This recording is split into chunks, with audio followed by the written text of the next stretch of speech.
This morning, fallout continues over President Zelensky's meeting with President Trump in the Oval Office Friday.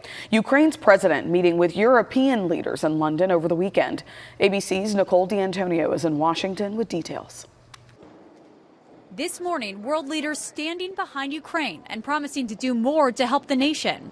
European leaders meeting with Ukrainian President Zelensky over the weekend for a high-stakes emergency summit on Ukraine. Can you patch things up with Donald Trump? The U.S. notably absent following Zelensky's fiery Oval Office meeting with President Trump and Vice President Vance on Friday. You're gambling with the lives of millions of people. You're gambling with World War III. The British Prime Minister saying Europe must do the heavy lifting when it comes to securing peace in Ukraine and providing military aid, but also saying Europe needs U.S. support to prevent Russia from attacking Ukraine again. The UK is prepared to back this with boots on the ground and planes in the air. Together with others, Europe must do the heavy lifting. But to support peace in our continent and to succeed, this effort must have strong US backing.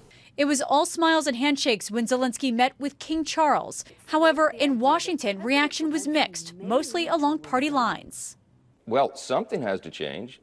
Either he needs to come to his senses and come back to the table in gratitude, or someone else needs to lead the country to do that.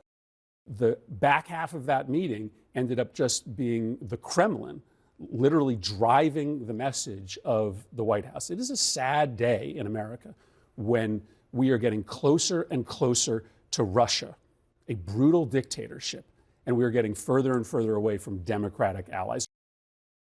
Meanwhile, a top spokesperson for the Kremlin praised the Trump administration's foreign policy for being largely aligned with Russia's vision.